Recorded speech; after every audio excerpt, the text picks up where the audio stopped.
Swiggity sorty, let's get that booty. Hey y'all, welcome to another episode of the Slim Cogcast. It is I, Slim Incognito, and let me go ahead and give you the lowdown on what we've been watching this past week, and we can just jump right off into it because first things first is the anime we've been watching. I decided to do two things. One, I decided to keep up on the My Hero Academia, and for some odd random reason I decided to watch a movie that many people have loved, hated, talked about, and considered like essential to the culture of the African American people, called Baby Boy. Me personally, I've seen this movie, but I've only seen it like years ago, and every other time I saw it, it was like at the very end of it, running on like BET or something. And don't nobody want to watch a movie on cable television, you feel me? And yeah, so I decided to rewatch that, and goddamn, that shit was kind of cringy at some points. The shit that comes out of Jodie's mouth is ridiculous. But anyway, I digress. All in all, the one most annoying thing that most everybody does discuss is, for me, the most annoying part was after he was shot and everything became jarring and weird and unrealistic. You know what I mean? Just like he was able to exact his revenge in the most evil, no attempt. Like it was just too easy of a happy. I guess it. Okay, here's the two things. The two things is either that was an intended happy ending, and I'm jaded with happy endings because usually they just cover up, the harsh realities that the movies or books would spend so much time to build up into the world building, and then betrays that tone by trying to give you some happy ending as if it's at the end of a sitcom episode. And I hate that, because the only thing you can pull away from it is the cringe of, no, why are you all happy and smiling? None of this fits. And that's the thing about the happy ending in this movie. Jodie was only seen as a man after he shot somebody and got shot at. He was only approved to be a man once he, like it's a lot of things that the movie does amazingly well. Look at me giving a review of an old ass movie like this. This shit came out in like 2001, but yeah. So it's already kind of rough and weird that the movie does so many things right in terms of giving an example of what it's like to transition into adulthood when you're coming from the hood, I guess you say, because your only concept of manhood is, just to be frank, just fucking as many women as you can and running the streets. That's what you taught that a man is. That's what they want you to think that being a real man is, being a real nigga, and that shit ain't it. And that's the thing that Ving Rhames' character was trying to tell Jodie, but he was just all strung up because of past traumas and shit, and his own personal fears and hang-ups.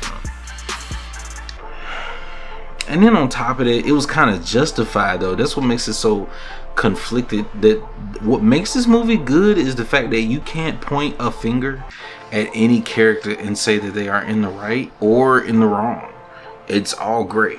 Because Ving Rhames' character, although he was right, he was doing right by Jodie and his mother, still, he got history of being a woman beater, seemed like he can't control his aggression, and the fact that he decided to try to grow some weed in her garden, like, it's a lot, you feel me? But all in all, it's nice.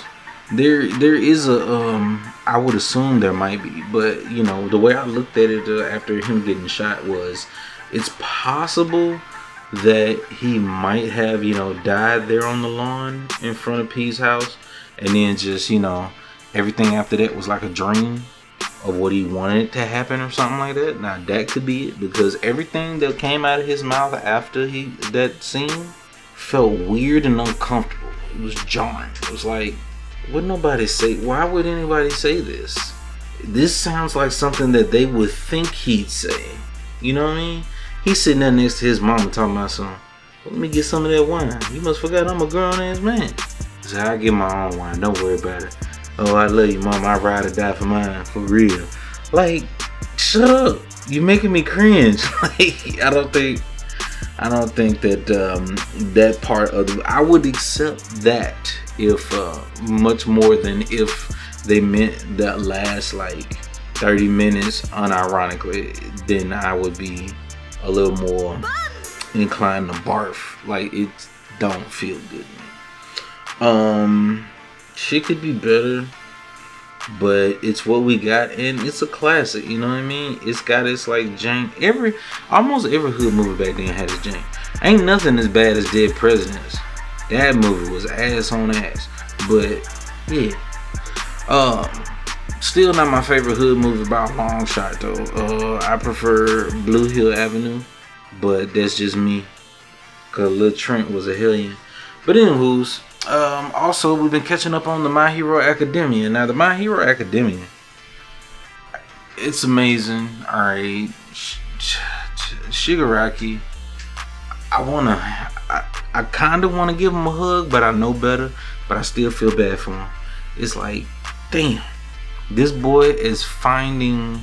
It's like he's crossed that threshold of I don't mind killing way back when he was a kid, but now he's getting to that point where it's like, okay, it just might be fun to kill and fuck people up. You know what I mean? Like, shit's wild, and you would be quick to just be like, okay, he's just another villain who with a tragic backstory, etc., etc. But the way he just leveled up, and these lieutenants he got with him and the squad and shit, I can't wait to see what he about to do. You know what I mean? Just to go full spoiler on y'all, man. Y'all need to watch that shit. It's so good. So yeah, there's a lot of new powers going on, some level up, and basically all the villains learned how to go plus ultra, and that's dope. And I'm here for this shit, and I can't wait for the next episodes, indoor season, whatever's coming. Next thing though, let's get into what I've been playing this past week. And of course, y'all, if you've been following the stream, we started a Half-Life anthology. Shout out to Enigma one more time, my boy. He let me know that I should actually do Black Mesa, and I spoke to him about it before and forgot all about it, but we got that done. And man, Black Mesa was amazing. When I tell you it's an astounding game, like, one of the things about Half-Life 1 is I always hear high praise sings and glory songs and everything, and everybody on that Half-Life 1 did. But when I had to remember and be reminded that the Zen levels in Half-Life 1 were trash and Black Mesa improved them by miles, that right there like cemented me as the most like appreciative of this project. It's the reason why remakes need to exist, because in the same vein, no, actually in a totally different ballpark, never mind that. Okay, I was trying to say, unlike other forms of media, gaming constantly evolves, meaning you can't change the way a person reads a book. The most innovation that has come probably since ever was those choose your own adventure, turn to a certain page books. But you're still, the act of reading in order to interact with and consume the media is always going to be the same action. Now with movies and TV, same thing. All you can do is sit there, listen, and look at it, and it's always going to be the same way to consume it. However, with games, there's way more complexity and intricate details going on at work here. And when it comes to old design tropes, one of the main ones that have aged the worst are things from the early 3D game era. Like, I've witnessed firsthand, I won't say a child, but say like a teenager. I've witnessed a teenager have trouble playing a PlayStation 1 adventure game because back then, controlling the camera was not bound to the right analog stick, which is a staple in gaming today. So, something that small,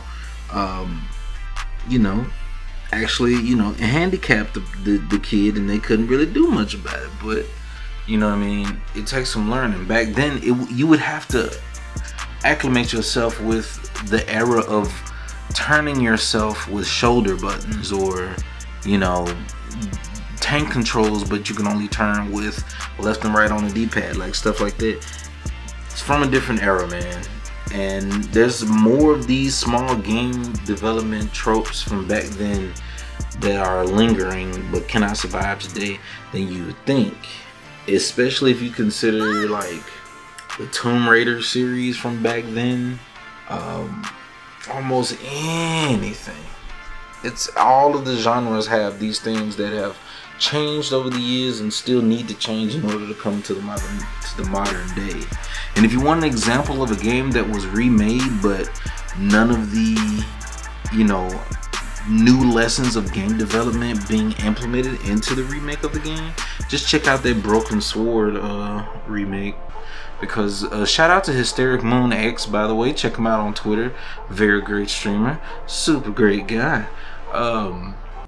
I've been watching him play, and it's very rough. The art is inconsistent with the characters you're speaking to compared to their portraits.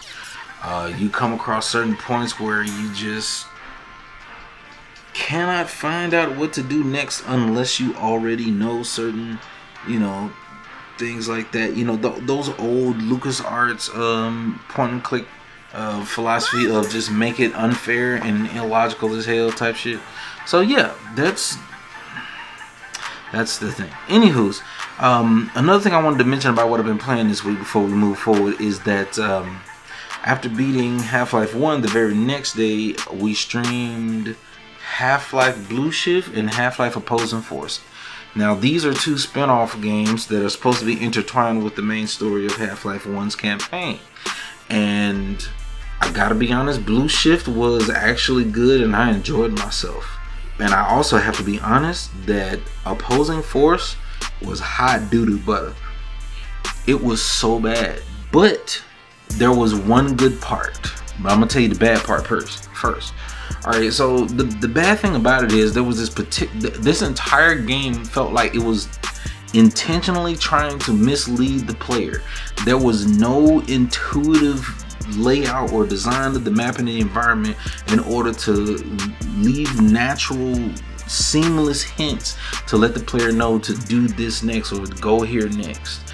And there were often times where their subtle environment designs would actually set you up to not know. So, long story short, there is a moment where you have slippery water on the floor. And if you're not careful, you can easily slip into a hanging wire that is still alive with electricity sparking from it. This tells you from the jump that it is a dangerous hazard. You see the sparks that tells you that electricity is flowing through there. It's a danger hazard. You clearly would take environmental damage, or at least that's what you expected. But the problem is when you slide. When I walked across the water, I did everything I could to avoid sliding into the wire and get past it. And getting past it didn't lead me to much else but a button. But it turns out what they were trying to teach me was to slide on the water into the wire and finding out that it is a rope that you can climb and swing from. While the place of the critical path to progress to the next part of the game is you go back to a previous area that you've already been through, and then you grab the one single rope that's hanging, and it's the first rope that you see in the entire game. The very first one. They didn't teach you this mechanic. They didn't tell you how to do anything with that rope. They just tossed it there, said, here, figure it out. It's just bad. It's just bad. And there are times where those crackling wires are actually ropes that you can swing on, and they're not even charged with electricity. It's like, well, why are you just this way, But anyway, to get back to the point though, Opposing Force only had one great part, and it was astounding, and that is the Black Ops room. Toward the end of the game, there's a big warehouse that you enter, and there's going to be a lot of Black Ops soldiers.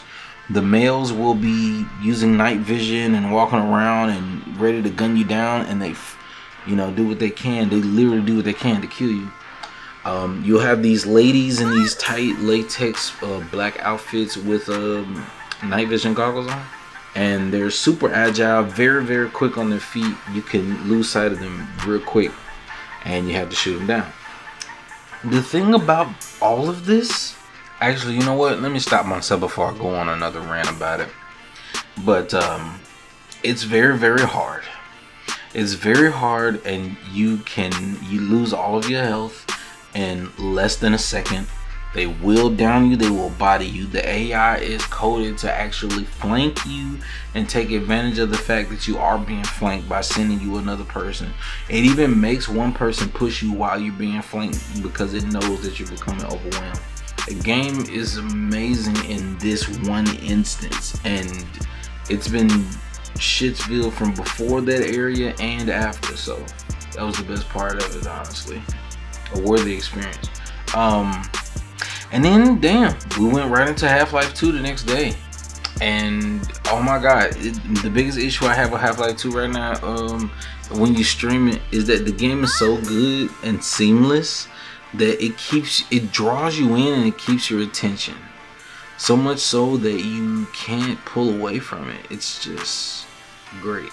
I don't know how to describe it. But anywho's, y'all, we ain't got much of them, so we might as well jump into the news. That's why I did a lot of, talking at the beginning. But anyways, first thing on the docket. PlayStation 4 players beware, new PS4 update reportedly bricking consoles, over on comicbook.com. Okay, so long story short, there's this update that's been going around for the PS4s, the 9.0 firmware update, and everybody should be wary of this because it is the update that's been bricking consoles for some reason, and people don't know why just yet, but there's been many reports of saying several of them going down for no reason, and it's strange. But yeah, y'all be on the lookout for that. If you want to play your PlayStation still but you don't want to update it, I could totally understand you, but this is a bad look on Sunday. On Sunday. What? This is a bad look on Sony. Alright. Like, why how did this get through, and why wasn't this tested proper? Anywho's, I don't know what else to say, but it's just like, damn, get y'all shit together. Next over here on PureBox.com, next on the docket, Splitgate team triggers fans by announcing it will have Forge mode before Halo Infinite. Basically, it's just a quick tweet over on the tweet at the Bird app. And KFC Gaming said, triggering an entire gaming fan base with one sentence, in which Splitgate responded, Splitgate will have Forge mode before Halo Infinite. So yeah, I guess that's just news to know, and I don't know if I should be happy or against it, but I just remember a lot of people liking Forge mode. I wasn't on that wave, so I'm gonna stay in my lane until I learn more. But either way, yeah. And speaking of Halo, there's also, according to PCGamesN.com, there are no plans to bring Halo 5 to the PC, where this also stemmed from a tweet. And a guy by the name of Alexander, aka the Shaway, says, "Damn, could be a big deal if true. Praying we see that port."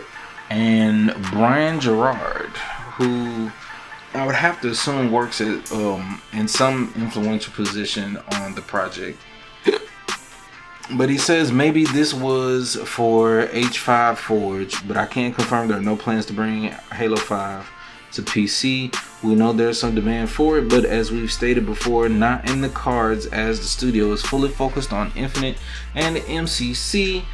We'll never say never, but nothing underway currently. So yeah, it's highly unlikely. But to be perfectly honest, I don't think PC would care as long as they got access to Infinite. So I mean, no, not yeah. To Halo Infinite. So we'll just have to see what the cookies crumble and go from there. But yeah, like I said, we don't have many articles this week because not a lot happened like that I was interested in, and we didn't get any big news, reveals or anything. So y'all take care of yourselves and give me some anime recommendations. By the way, I'm running dry. I might have to switch from anime to some type of different media too. I've been starving like some different stuff, like maybe some Western, some Western cinema.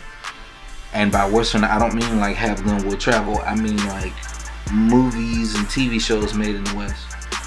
So yeah, but other than that though, it is damn near 5 a.m. and I am tired, so I'm going to shit this podcast out and get it uploaded for you guys, and I will see you next week or during the stream. So always remember the channel motto: intentions are the most important, actions ain't nothing but loud, and words don't mean a damn thing.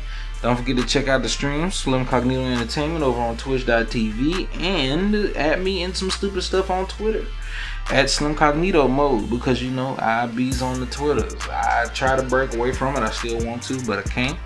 And sometimes it sucks, but sometimes it's very, very great. Anywho, I'm tired of talking. I want to go to bed. So y'all take care. Peace. I still got our old footage from playing Overwatch in 2016. Oh my god. Are you kidding me right now? Oh, alright. It's a horror game now.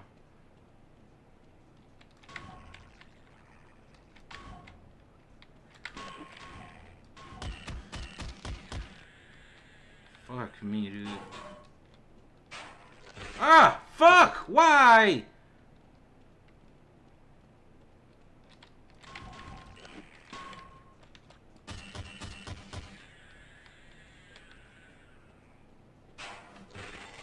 Fuck! What am I supposed to do? I think I'm falling in love. This time I think it's for real. I think I'm falling in love. This time I think it's for real. Dun, dun, dun, dun, dun, dun.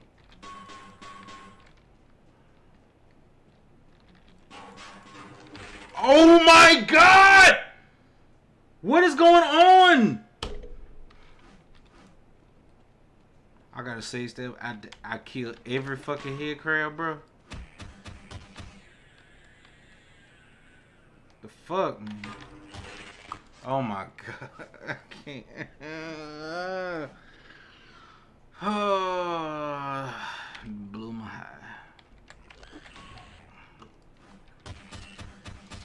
Alright. This fucking game already.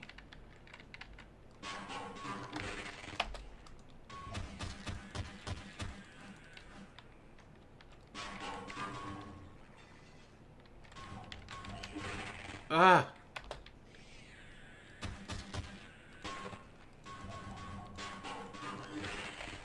Ah, fuck me.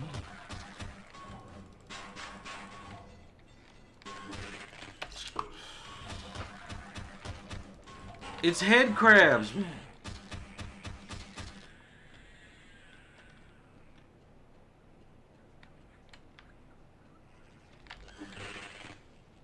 That fucker just shot at me.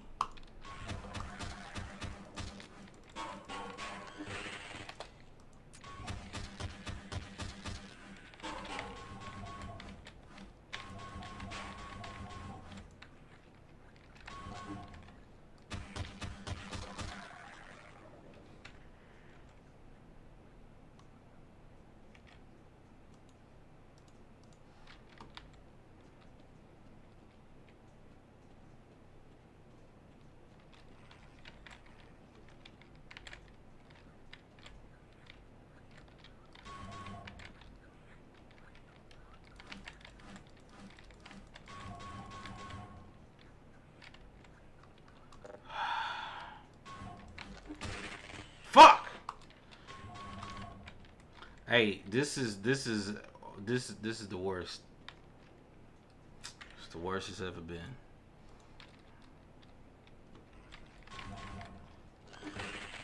Bruh, can somebody please forever just never tell me to play something on hard difficulty again, bruh? Like, oh, fucking finally. I gotta say. Bruh, no ammo, one hit to death, fucking head crabs and vents. Wrong way, I'm going backwards.